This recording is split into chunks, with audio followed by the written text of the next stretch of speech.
મારું નામ શિખા છે. હું એક મધ્યમ વર્ગીય પરિવારમાંથી આવું છું. હું મારા 2 ભાઈઓ કરતાં નાની હતી. મારા બંને ભાઈઓ પરણિત હતા. હવે મારા લગ્ન કરવાનો નંબર આવી ગયો હતો.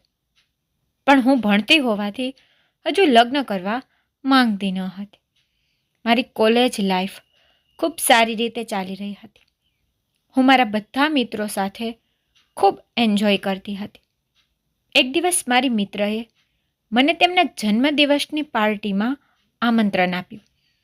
જ્યારે મેં મારી માતા પિતાને આ વિશે કહ્યું ત્યારે તેઓએ મને તેમની જન્મદિવસની પાર્ટીમાં જવા દેવાની સ્પષ્ટ ના પાડી. કારણ કે પાર્ટીઓમાંથી ઘરે પાછા ફરવામાં ઘણી વખત મોડું થઈ જાય છે. જો કે હું મારા મિત્રો સાથે કોલેજમાં ખૂબ એન્જોય કરતી હતી. પરંતુ મારા માતા પિતાએ મને તેમના ઘરે જવાની સખ્ત મનાઈ કરી હતી. મને ક્યાંય બહાર જવાની પરવાનગી પણ ન હતી. અને જે વાતો થતી હતી તે કોલેજમાં જ થતી હતી. આ ઉપરાંત મને ઘરની બહાર વધુ બહાર નીકળવાની છૂટ ન હતી. કારણ કે મારો પરિવાર મધ્યમ વર્ગનો પરિવાર હતો. અને મધ્યમ વર્ગના લોકો ખૂબ જ વિચારશીલ હોય છે. પણ હું આવા પરિવારમાંથી આવતી હતી. મારી મિત્રે ખૂબ આગ્રહપૂર્વક મને કહ્યું કે તારે મારા જન્મદિવસની પાર્ટીમાં ચોક્કસપણે આવવાનું છે. તને કોઈ આમંત્રિત કરે તો તું કોઈના ઘરે ફંક્શનમાં જતી નથી, પણ હું પોતે જ તારા ઘરે આમંત્રણ આપવા આવીશ અને તારા માતા પિતાની પરવાનગી પણ લઈશ. જ્યારે મારી મિત્ર મને તેની પાર્ટીમાં આમંત્રણ આપવા આવી ત્યારે મારી માતાએ તેને કહ્યું કે શિખા તમારા ઘરે પાર્ટીમાં આવશે. પરંતુ તેના ગયા પછી જ્યારે માએ પિતાને આ અંગે વાત કરી તો તેણે તરત જ તેનો ઇનકાર કરી દીધો. તેણે કહ્યું કે જેને જે કરવું હોય તે અમારા ઘરે આવીને કરે. અમારી દીકરી ત્યાં નહીં જાય. મને ખબર ન હતી કે મારા માતા પિતા કેવું જીવન જીવતા હતા. સમય ઘણો આગળ વધી ગયો હતો. મારા બધા મિત્રો એકબીજાના ઘરે જતા. હું એકલી જ હતી જે કોઈના ઘરે જતી ન હતી. હવે મારી પાસે બહુ મોટો મોકો હતો મારા મિત્રના ઘરે જવાનો. પરંતુ તેમ છતાં મારા પિતાએ મને જવાની ના પાડી. મને ખૂબ ગુસ્સો આવ્યો. તેના કારણે મેં આખો દિવસ ખોરાક પણ ન ખાધો. પછી મારી ભાભીઓએ મમ્મી પપ્પાને સમજાવ્યું કે આજે છોકરીઓને આઝાદીની જરૂર છે. હવે તમે જૂની દુનિયામાંથી બહાર આવો. શિખા તેના ફ્રેન્ડની પાર્ટી એન્જોય કરીને જલ્દી ઘરે આવી જશે. મારા માતા પિતાએ મારી ભાભીઓની વાત માની અને મને જવાની પરવાનગી આપી, જેના કારણે હું ખૂબ ખુશ થઈ ગઈ અને તૈયાર થઈને મારી મિત્રની બર્થડે પાર્ટીમાં ગઈ.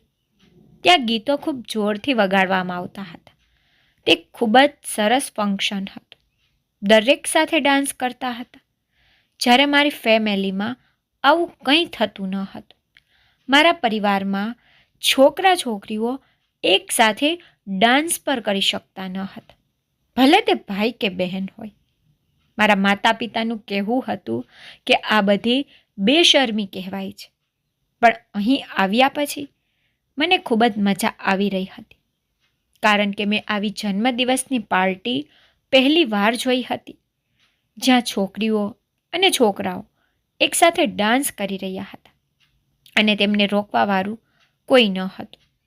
ખરેખર મારી મિત્ર જુહી, જેનો આજે બર્થડે હતો, તે અમીર પરિવારમાંથી આવતી હતી. તેથી તેના ઘરનું વાતાવરણ એકદમ સારું હતું અને અહીં હું પણ પાર્ટીમાં ડાન્સ કરતી હતી. ડાન્સ કરતી વખતે મારું ગળું સુકાઈ ગયું હતું. તેથી મને તરસ લાગી રહી હતી. હું આમ તેમ વેઇટરને શોધી રહી હતી, પણ તે દેખાતો નહીં. પછી જ્યારે હું પાછળ વળી કે તરત જ હું એક 55 વર્ષના માણસ સાથે અથડાણી. તે જુહીના કાકા હતા. પાર્ટીમાં જુહીના તમામ સંબંધીઓ હાજર હતા. જુહીના કાકા સાથે અથડામણને કારણે મેં તેને સોરી કહ્યું. તેણે કહ્યું કે કોઈ વાંધો નથી, તું બહુ સુંદર લાગી રહી છે. તમારું નામ શું છે? મેં કહ્યું, અંકલ, મારું નામ શિખા છે અને હું જુહીની મિત્ર છું. તે મારાથી ખૂબ જ પ્રભાવિત થયા. તેણે કહ્યું, તમે કોઈને શોધી રહ્યા છો? મેં કહ્યું, હા અંકલ, હું વેઇટરને શોધી રહી છું. મને બહુ તરસ લાગી છે. પછી તેણે વેઇટરને બોલાવ્યો અને મને પીવા માટે પાણી આપ્યું. મેં કાકાનો આભાર માન્યો અને પાછી પાર્ટી એન્જોય કરવામાં વ્યસ્ત હતી. પછી અમે બધાએ સાથે ડિનર કર્યું. જુહે કેક કાપી અને તે પછી મારો ભાઈ મને ઘરે લઈ જવા આવ્યો. મારા પરિવારે મને મોકલી તો દીધી હતી, પરંતુ તેને મને વારંવાર ફોન કરતા હતા, કારણ કે તેઓ મારા વિશે ખૂબ જ ચિંતિત હતા. પછી હું મારા ભાઈ સાથે ઘરે આવી. મેં મારા પિતાને કંઈ કહ્યું નહીં, કારણ કે હું તેમનાથી ખૂબ જ ડરતી હતી. પણ મેં મારી માને કહ્યું કે પાપા વારંવાર કેમ ફોન કરતા હતા? મારા બધા મિત્રો ધ્યાન આપતા હતા કે મને ફોન આવી રહ્યા છે. તમે લોકો પણ મારા મિત્રોની સામે મારું અપમાન કરો છો. મારી મા કહેવા લાગી, અમે તારા માટે ચિંતિત હતા, એટલા માટે અમે તને વારંવાર ફોન કરી રહ્યા હતા. મેં કહ્યું, તમે લોકો મારી જ ચિંતા કરો છો. ઘરમાં વધુ 2 નાની બહેનો છે, તેમની કોઈ પરવા નથી કરતું. બધાની નજર બસ મારા પર જ છે. તમામ પ્રકારની રોકટોક મારા માટે જ છે. મમ્મીએ કહ્યું, ચૂપ થઈ જા. જો પપ્પા આ વિશે સાંભળશે તો તે તને ઠપકો આપશે. અમારા માટે તો દીકરીઓ અને દીકરાઓ સરખા છે. તારી બહેનો આવા મિત્રો નથી રાખતી કે ક્યારેય કોઈના ઘરે કે પાર્ટીમાં જતી નથી. બંનેએ તેમના મિત્રને કહ્યું છે કે તેઓ ક્યારેય કોઈના ઘરે નહીં જાય, કારણ કે તેમના માતા પિતા તેમને કોઈના ઘરે જવા દેતા નથી. જેને મળવાનું હોય તે જાતે જ અમારા ઘરે આવે. અને એક તું જ, જે તારા મિત્રો સાથે પણ આ વિશે વાત કરવામાં સંકોચ અનુભવે છે. મેં કહ્યું, ઓકે બાબા, માય ડિયર મોમ, લેક્ચર આપવાનું બંધ કરો અને હું સૂઈ જાઉં છું. તમે પણ સૂઈ જાઓ. પાર્ટી બહુ સારી હતી, ખૂબ મજા આવી. આમ કહીને હું રૂમમાં કપડાં બદલીને સૂઈ ગઈ. બીજે દિવસે રવિવાર હતો, એટલે હું કોલેજ ગઈ ન હતી. હું મોડી જાગી અને લગભગ 12 વાગ્યે નાસ્તો કર્યો. બપોરના 2 વાગ્યા હતા ત્યારે અચાનક દરવાજા પર બેલ વાગી અને મારી બહેન દરવાજો ખોલવા ગઈ. પણ મને એ જોઈને નવાઈ લાગી કે દરવાજે જુહીના કાકા હતા, જે ગઈકાલે પાર્ટીમાં મને મળ્યા હતા. તેની સાથે તેની પત્ની પણ હતી. તેને મારા ઘરે જોઈને હું સમજી શકી નહીં કે તે અમારા ઘરે કેમ આવ્યા અને તેને મારા ઘર વિશે કેવી રીતે ખબર પડી. ઘરમાં પ્રવેશતાની સાથે જ તેણે બધાને નમસ્કાર કર્યો અને કહ્યું કે તે શિખાના મિત્રના કાકા છે. હું તેની પાસે ગઈ અને મેં લોકો પાસેથી આશીર્વાદ લીધા. મારી માતા મારી સામે જોઈ રહી હતી અને ઈશારાથી મને કહેવાનો પ્રયત્ન કરી રહી હતી કે આ શું થઈ રહ્યું છે અને આ લોકો અમારા ઘરે કેમ આવ્યા છે. મને પણ ખબર ન હતી કે આ લોકોનો અમારા ઘરે આવવાનો હેતુ શું હતો. મારી માતાએ તેમને ડ્રોઈંગ રૂમમાં બેસાડ્યા હતા અને મને તેમના માટે પાણી લાવવા કહ્યું હતું. એટલે હું અંદર ગઈ તો જુહીના કાકા કહેવા લાગ્યા, ખરેખર અમે અહીં તમારી દીકરીનો સંબંધ માંગવા આવ્યા છીએ. આ સાંભળીને હું ચોંકી ગઈ. મારા પિતા ઘરે હાજર ન હતા. મમ્મીને કંઈ સમજાતું ન હતું કે તેને શું જવાબ આપવો. એક પણ ભાઈ ઘરે ન હતો. જુહીના કાકાએ કહ્યું, અમે ગઈકાલે તમારી દીકરીની મારી ભત્રીજીની બર્થડે પાર્ટીમાં જોઈ હતી. અમને તમારી દીકરી જોતાં જ પસંદ આવી ગઈ છે. અમારો દીકરો ખૂબ જ નમ્ર અને સંસ્કારી છે અને તે ખૂબ જ સુંદર અને સ્માર્ટ પણ છે. અમને આશા છે કે તમે અમારા પુત્રને જોતાં જ પસંદ કરી લેશો. તેથી કૃપા કરીને અમને ઝડપથી જવાબ આપો. મમ્મીએ કહ્યું કે જુઓ, હું તમને આટલી જલ્દી તો જવાબ નથી આપી શકતી, કારણ કે શિખાના પપ્પા ઘરે નથી અને તેમના બંને ભાઈઓ પણ કામ પર ગયા છે. એ લોકો ઘરે આવશે ત્યારે હું તેમની સાથે વાત કરીશ અને તમને જણાવીશ. જુહીની કાકીએ મારી માતાને હાથને સ્પર્શ કરી અને કહી, અમને નિરાશ ન થવા દેતા. અમને તમારી દીકરી બહુ પસંદ છે. અમે તમારી દીકરીને અમારા ઘરની વહુ બનાવવા માંગીએ છીએ. પછી તેઓએ નાસ્તો કર્યો અને લગભગ 1 કલાક બેઠા. પછી તેઓ અમારા ઘરની બહાર નીકળી ગયા. મારી માતા મારી પાસે આવી અને કહ્યું, આ શું બાબત છે? મેં કહ્યું, મમ્મી, મને શું ખબર? મમ્મી કહેવા લાગી, સત્ય કે તારું તેના પુત્ર સાથે અફેર નથી ને, જેથી તેઓ આ જ કારણથી સંબંધ લઈને આવ્યા હતા? મેં કહ્યું, મમ્મી, તમે શું વાતો કરો છો? જો મારું અફેર હોત તો આ લોકો સંબંધ સાથે આટલી સરળતાથી આવી ગયા હોત. કોઈ પણ રીતે લવ મેરેજ આટલી સરળ નથી. મમ્મીએ મને કહ્યું, ચૂપ રહે, બહુ બોલવા લાગી છો. અને એવું લાગતું હતું કે તે સંબંધ માંગવા નહીં પણ પ્રોપર્ટીનો સોદો કરવા આવ્યા છે. કહેતા હતા કે બસ તેમને ઝડપથી જવાબ આપો. અરે, તારા પિતાને આવવા દે, તેને કહીશ. રાત્રે જ્યારે મારા ભાઈ અને પિતા ઘરે આવ્યા ત્યારે માએ તેમને આ સંબંધ વિશે બધું કહ્યું. જ્યારે મમ્મીએ તેની ઓળખ જાહેર કરી ત્યારે મારો ભાઈ તેને ઓળખી ગયો. મારા ભાઈએ કહ્યું, પપ્પા, આ લોકો બહુ અમીર છે. અમારા શહેરમાં તેમનો મોટો બિઝનેસ છે. અમારી શિખા માટે જે છોકરાનો સંબંધ આવ્યો છે તે છોકરો ખૂબ જ સુંદર અને સ્માર્ટ છે અને તે તેનો સ્વિટ્ઝરલેન્ડવાળો બિઝનેસ સંભાળે છે. મહિનામાં 15 દિવસ ઘરે આવે છે અને 15 દિવસ સ્વિટ્ઝરલેન્ડમાં રહે છે. મને આ સંબંધ તો બરાબર લાગે છે. તો પપ્પા કહેવા લાગ્યા કે અમે અમારી દીકરીના લગ્ન આવા અમીર લોકો સાથે કરવા નથી માંગતા.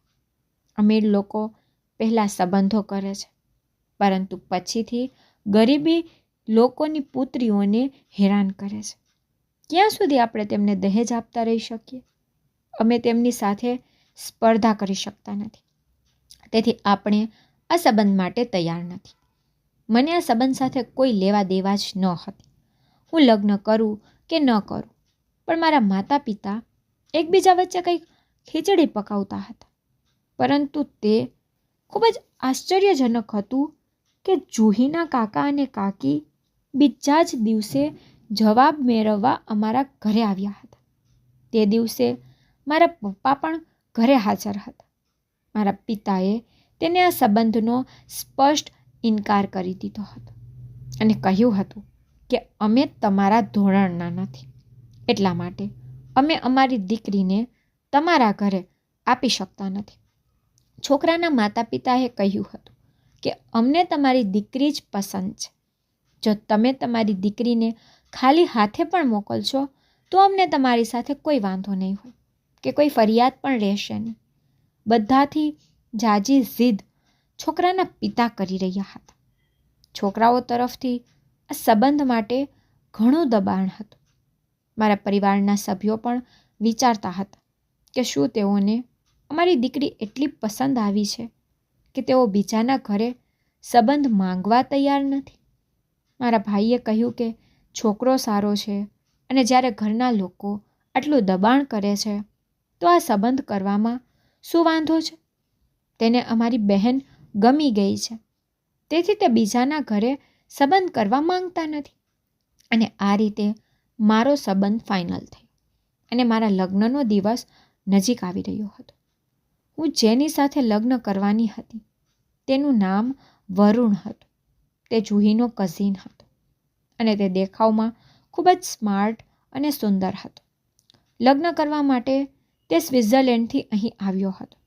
સાંભળ્યું હતું કે પહેલાં તે 15 દિવસ અહીં અને પછી 15 દિવસ સ્વિટ્ઝરલેન્ડમાં વિતાવતો હતો, પરંતુ લગ્ન પછી તે 8 કે 10 દિવસ માટે જ સ્વિટ્ઝરલેન્ડ જશે. થોડા દિવસો પછી અમારા લગ્ન થયા અને હું ત્યાંથી નીકળીને મારા સાસરે આવી. મારા સાસરિયાનું ઘર કોઈ સામાન્ય ઘર ન હતું, પણ બહુ મોટો આલીશાન બંગલો હતો, જેને જોઈને હું ચોંકી ગઈ. મારા લગ્ન ખૂબ જ ધામધૂમથી થયા હતા અને મારું સ્વાગત પણ ખૂબ જ સારી રીતે કરવામાં આવ્યું હતું. હું રાત્રે સારી રીતે તૈયાર થઈ અને મારા પતિની રાહ જોઈ રહી હતી. વરુણ ખરેખર સરસ હતા અને તે લગ્નની પહેલી રાત હતી. તેણે કહ્યું હતું કે મને મારા માતા પિતાની પસંદગી પર ગર્વ છે. જ્યારે તેણે મને તારો ફોટો બતાવ્યો ત્યારે જ હું તારા પ્રેમમાં પડી ગયો હતો.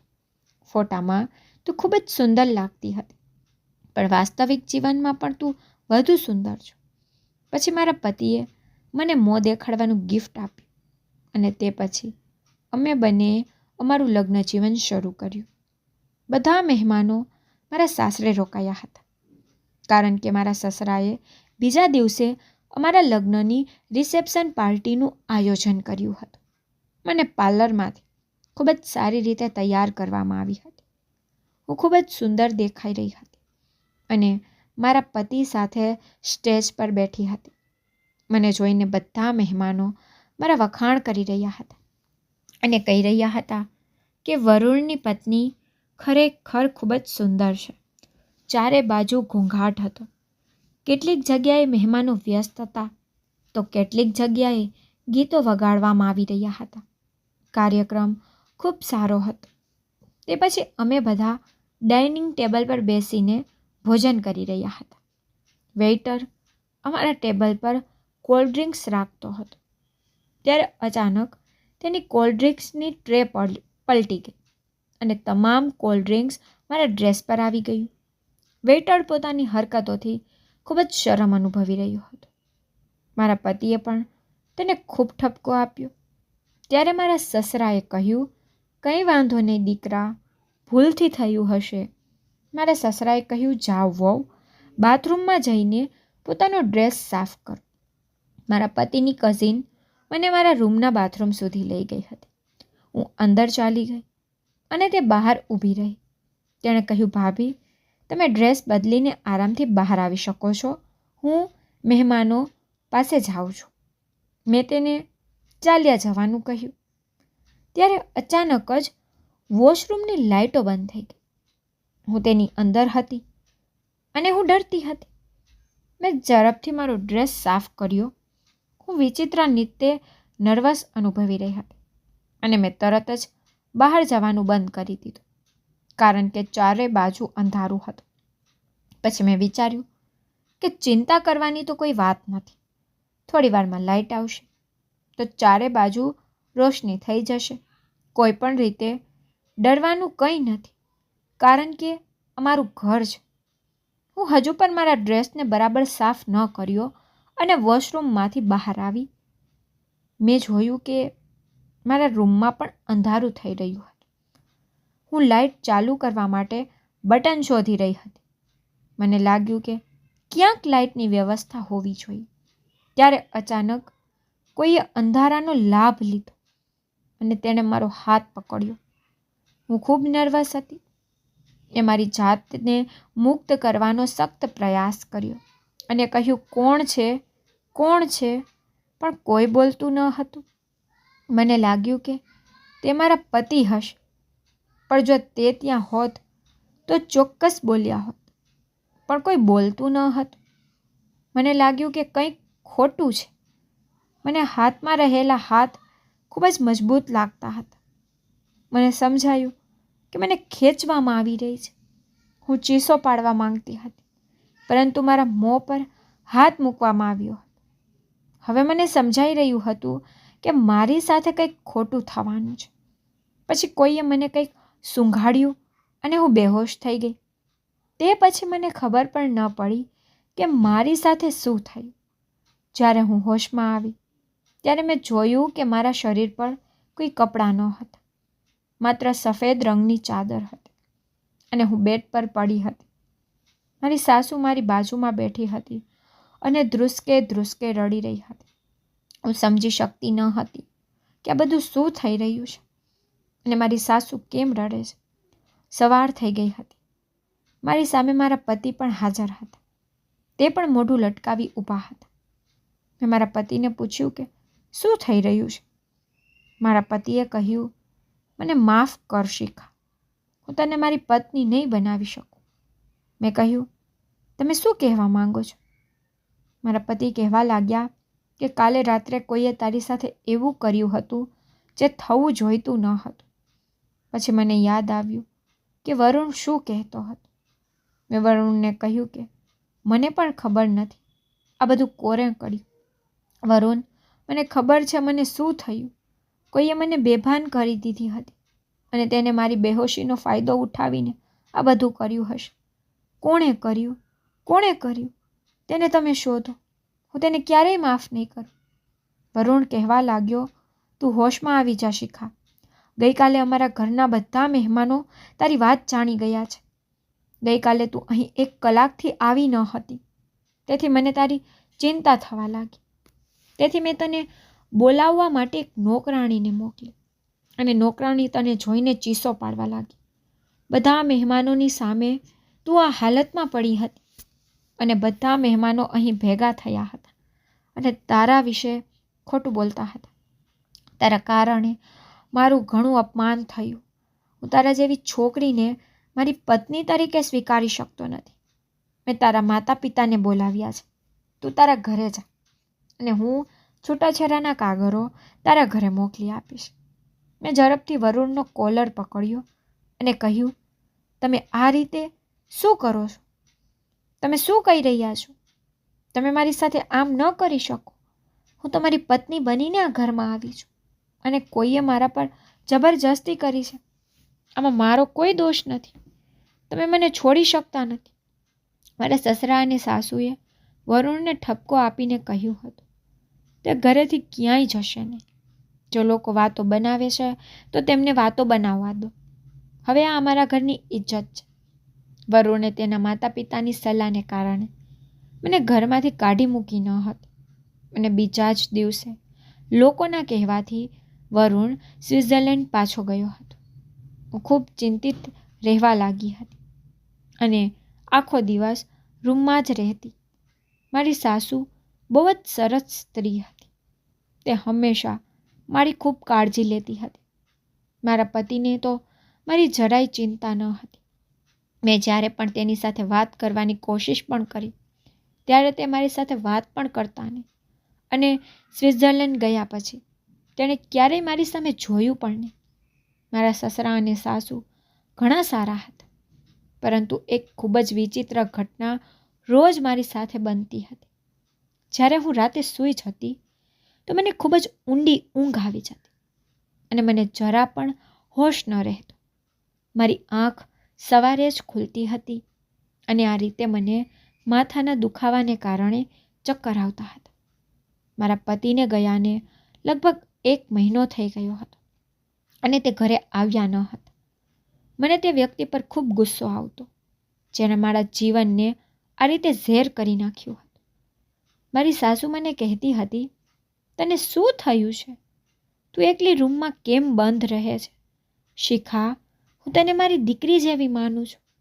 ભગવાને મને કોઈ દીકરી નથી આપી, પણ પુત્ર વધુના રૂપમાં દીકરી આપે છે અને આ સમયે તારી હાલત જોઈને મને ખૂબ દુઃખ થાય છે, અફસોસ થાય છે. હું જાણું છું કે તારી સાથે અન્યાય થયો છે અને આ બધું કોણે કર્યું તે અંગે હજુ સુધી કંઈ જાણી શકાયું નથી. પરંતુ ચિંતા નહીં કર. તે કોઈ પણ માણસ હોય, તેને તેના કાર્યોની સજા મળશે. હું વરુણને સમજાવવા માટે ખૂબ પ્રયત્ન કરું છું. અત્યારે તે ગુસ્સામાં છે, પણ ધીરે ધીરે તે શાંત થઈ જશે. શાંત રહે. ચાલ ચાલ મારી સાથે બહાર આવ. બધાની સાથે બેસ તો તને સારું લાગશે. મેં તેને કહ્યું, ઘરે લોકો આવતા જાતા રહે છે. હું બહાર જઈને બેસીશ તો લોકો શું કહેશે? મારી સાસુએ કહ્યું, લોકો શું કહેશે? લોકોની તો વાતો કરવાની આદત હોય છે. તારે લોકો શું કહે છે તેના પર ધ્યાન આપવાની જરૂર નથી. મારી સાસુને ગળે લગાડીને ખૂબ રડવા લાગી. મેં તેમને કહ્યું કે માં, મેં ખરેખર કંઈ કર્યું નથી. તો મારી સાસુ કહેવા લાગી, હું જાણું છું કે તું નિર્દોષ છું. ચિંતા કરીશ નહીં. ભગવાન ચોક્કસપણે તે માણસને સજા આપશે. મારા રૂમમાંથી બહાર પણ ન આવતી. મને નાસ્તો, લંચ અને ડિનર બધું રૂમમાં આપવામાં આવતું હતું. નોકરાણી મને રૂમમાં બધું લાવી આપતી હતી. મારા માતા પિતાને હજુ સુધી આ વિશે કંઈ ખબર ન હતી. તે દિવસે મારો પરિવાર જમ્યા પછી ઘરે ચાલ્યો ગયો હતો. જો હું મારા પરિવારના કોઈ પણ સભ્ય સાથે વાત કરતી તો હું તેમને કહેતી હતી કે હું અહીં ખૂબ જ ખુશ છું. હું તેને આ બધું કહી શકતી ન હતી અને તેને પરેશાન જોઈ શકતી ન હતી, કારણ કે મારા પિતા હંમેશા તેના સન્માનનું ખૂબ ધ્યાન રાખતા હતા. જો તેઓને આ અંગે ખબર પડી તો તે જીવતા જ મરી ગયા હોત. દિવસો આમ જ પસાર થતા હતા. રોજ જો હું રાત્રે સૂઈ જતી તો હું મારા હોશ ગુમાવી બેસતી અને સવારે મારું શરીર ખૂબ જ દુખતું હતું. મેં વિચાર્યું, આ એટલા માટે થઈ રહ્યું છે કારણ કે હું આખો દિવસ આરામ કરું છું અને રૂમમાં જ રહું છું. એટલા માટે વધુ પડતા આરામને કારણે મારું શરીર દુખવા લાગ્યું છે. હું ભાગી અને રડતી રહી કે આ બધું મારી સાથે કેમ થયું અને કોણે કર્યું અને શા માટે કર્યું. આ સમય મારા માટે ઘણો મુશ્કેલ હતો. કોઈની પત્ની હોવા છતાં હું સાસરિયામાં સાવ એકલી હતી. તે એક જ રાતે મારા પતિને મારી પાસેથી છીનવી લીધા. હવે મારા નસીબમાં અંધકાર સિવાય બીજું કંઈ ન હતું, કારણ કે મારા પતિએ તેના માતા પિતાને કહ્યું હતું કે તે જલ્દીથી મારાથી છૂટાછેડા લઈ લેશે અને મારા હોવાથી તે ક્યારેય આ ઘરમાં પગ મૂકશે નહીં. મારા સાસુ સસરાએ આજ સુધી મને આ કહ્યું ન હતું અને મારા માતા પિતાની જેમ આખો સમય મારી સેવા કરતા હતા. તેને થતું કે એમાં મારો વાંક નથી, પણ એનો દીકરો જ કંઈ સમજવા તૈયાર ન હતો. એ રાત્રે મારી બધી ખુશીઓ મારાથી છીનવાઈ ગઈ. હું મારા માતા પિતાને ખૂબ જ મિસ કરતી હતી, પરંતુ આ હાલતમાં હું તેને મળવા પણ ન જઈ શકતી. તેના કારણે મેં મારા રૂમમાંથી બહાર નીકળવાનું પણ બંધ કરી દીધું હતું. મેં હજી મારા સાસરિયાનું ઘર બરાબર જોયું પણ ન હતું. મારું હૃદય લોહીના આંસુ રડી રહ્યું હતું. મારી સાસુ મને કહેતી કે દીકરી રૂમમાંથી બહાર નીકળ, પણ હું તેને કહેતી કે મને ક્યાંય જવાનું મન નથી થતું. હવે આ ઘટનાને લગભગ 1.5 મહિનો થઈ ગયો હતો. મારી તબિયત દિવસે ને દિવસે બગડતી જતી હતી. જ્યારે મારી સાસુએ મારી બગડતી તબિયત જોઈ તો તેને કહ્યું હું તેની સાથે ડૉક્ટર પાસે જાઉં, પરંતુ હું તેની સાથે ક્યાંય જવા માંગતી ન હતી. જ્યારે મેં તેને ના પાડી તો તેણે જાતે જ મને દવા લાવીને આપી અને કહ્યું, આ દવા લે, તારી તબિયત ઠીક થઈ જશે. પરંતુ મારી તબિયત સારી થવાને બદલે બગડતી જતી હતી.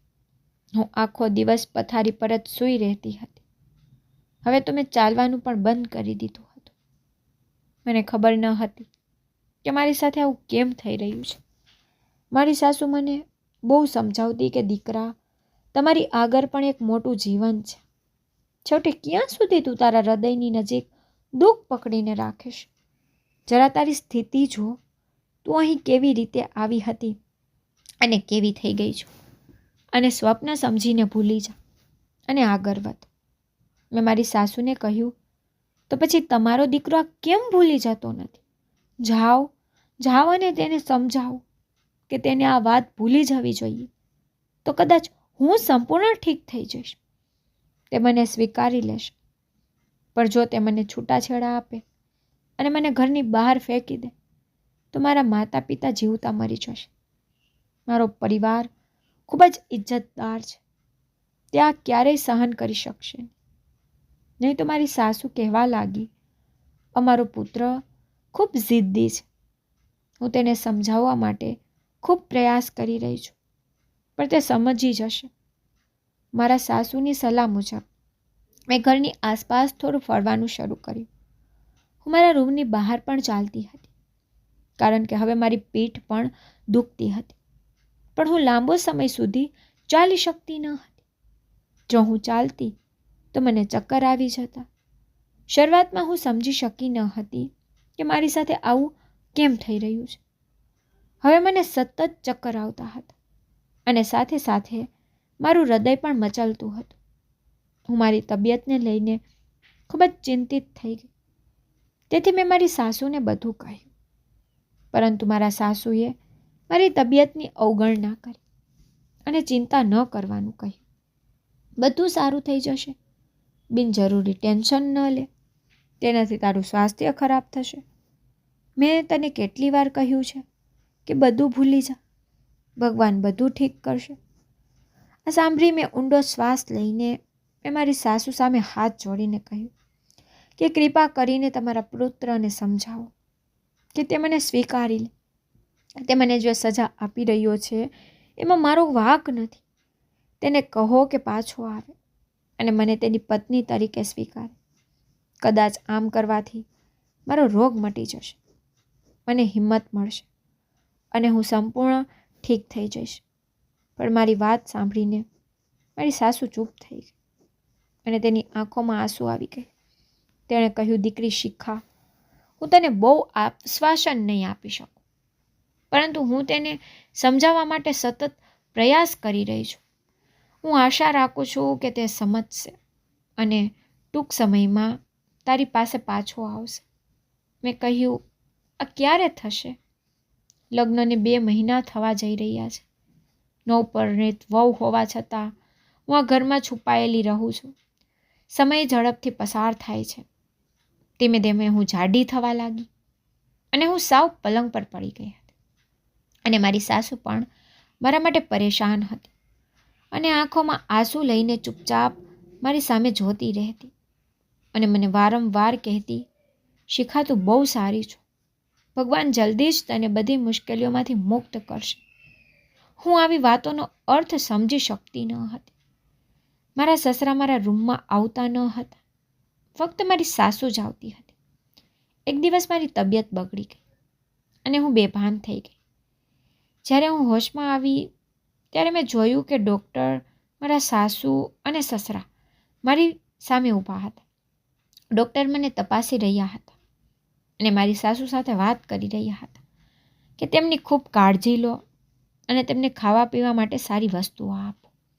આટલું બીમાર રહેવાથી ભવિષ્યમાં તેને નુકસાન થશે. મેં જોયું કે મારા સસરા બહુ ખુશ દેખાતા હતા અને ડૉક્ટર સાથે ખુશખુશાલ રીતે વાત કરી રહ્યા હતા. જ્યારે મારી સાસુનો ચહેરો ઉદાસ હતો. જ્યારે મારી સાસુએ મને ફરીથી ભાનમાં આવતી જોઈ ત્યારે મારા સાસુ અને સસરા બંને ચૂપ થઈ ગયા. તેણે મને જોઈ કે તરત જ તેના ચહેરાના હાવભાવ સંપૂર્ણપણે બદલાઈ ગયા. ડૉક્ટરે મને તપાસીને ત્યાંથી ચાલ્યા ગયા હતા. મેં મારા સાસુને પૂછ્યું કે મને શું થયું છે, તો તે કહેવા લાગી કે કંઈ થયું નથી, તું એકદમ ઠીક છો. ડૉક્ટરે ફક્ત એટલું જ કહ્યું છે કે તમારે તમારી સંભાળ લેવાની જરૂર છે. દિવસો આમ જ પસાર થઈ રહ્યા હતા અને હું દિવસે ને દિવસે જાડી થઈ રહી હતી.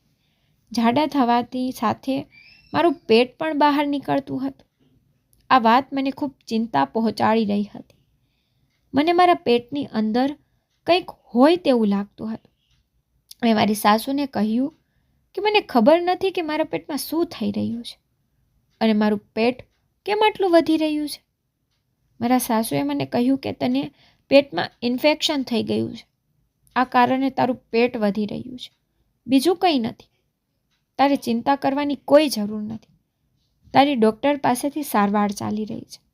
તું એકદમ ઠીક થઈ જઈશ. હું અનુભવી રહી હતી કે કંઈક ખોટું હતું. હું વિચારી રહી હતી કે હું ગર્ભવતી છું કે નહીં, પરંતુ આ કેવી રીતે શક્ય બને?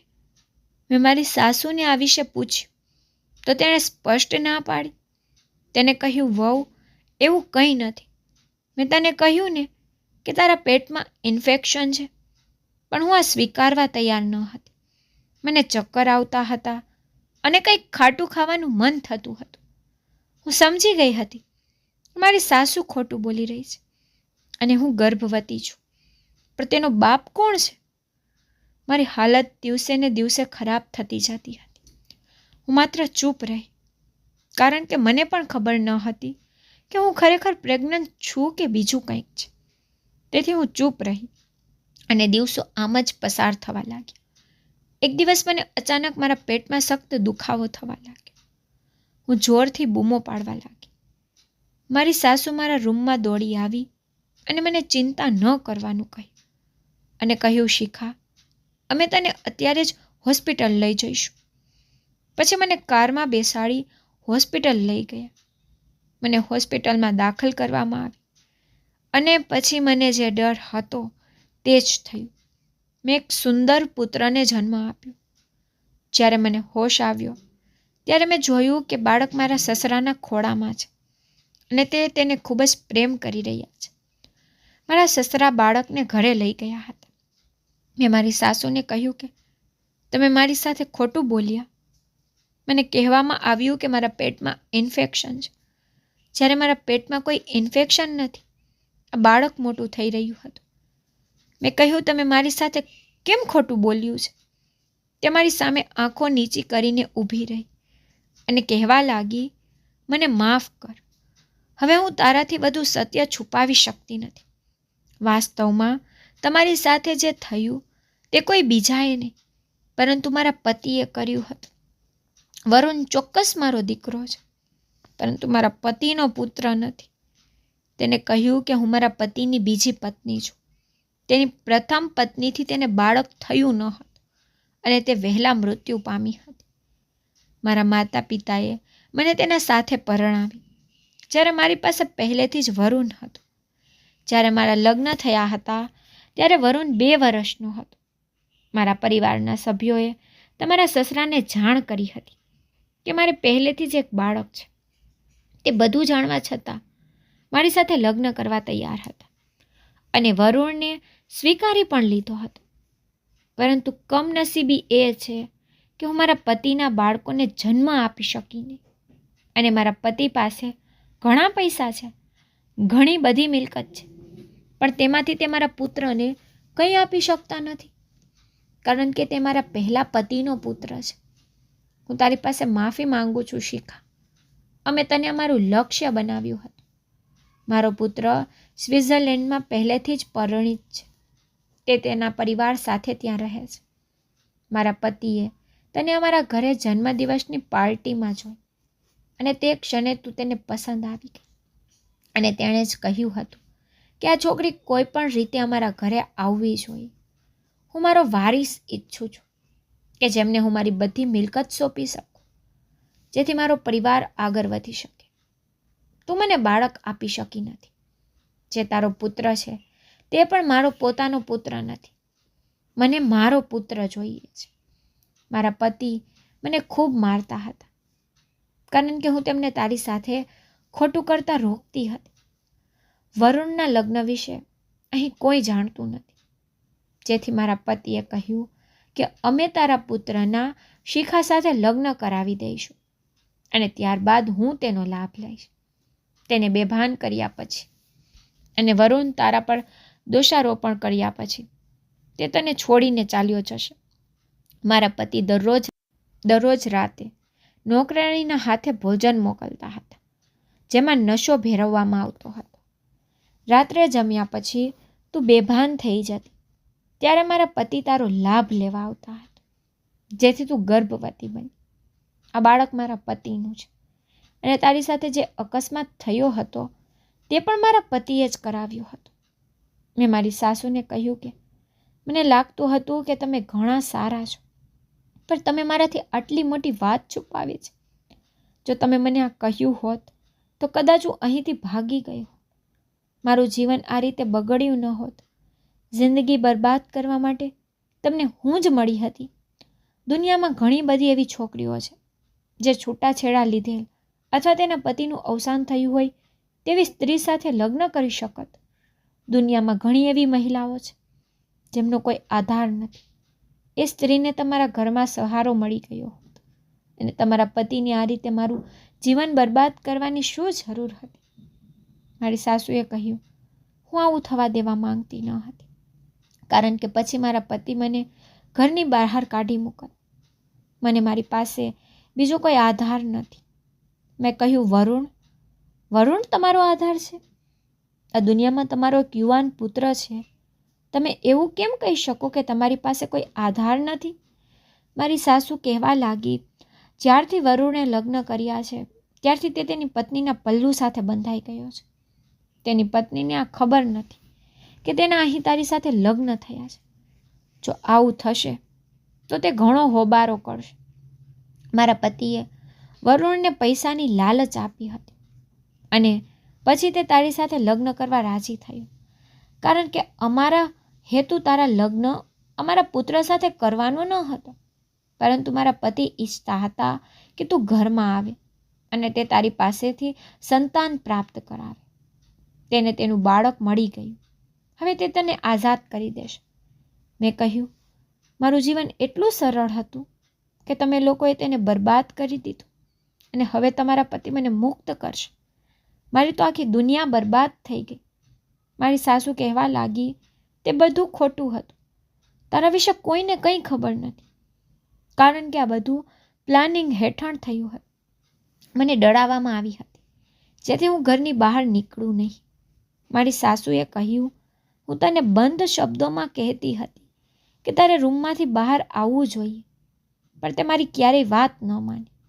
બધા એવું વિચારે છે કે તું લગ્ન કરીને વરુણ સાથે સ્વિટ્ઝરલેન્ડ ચાલી ગઈ છું.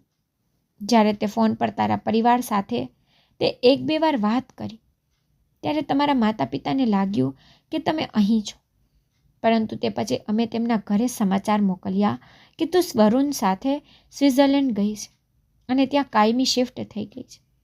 લોકોની સામે તારી બદનામી થઈ નથી, તેથી તેની ચિંતા કરીશ નહીં.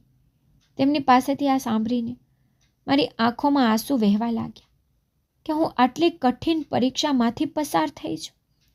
બીજા દિવસે મને રજા આપવામાં આવી.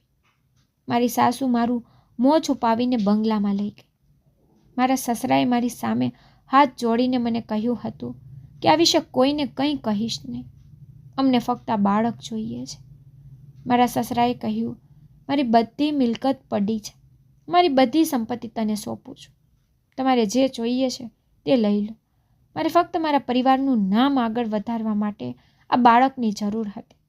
જો કોઈ મને પૂછે કે આ કોનું બાળક છે, તો હું તેને કહીશ કે તે વરુણનો પુત્ર છે, જેથી દુનિયા સમજે કે તે મારો પૌત્ર છે.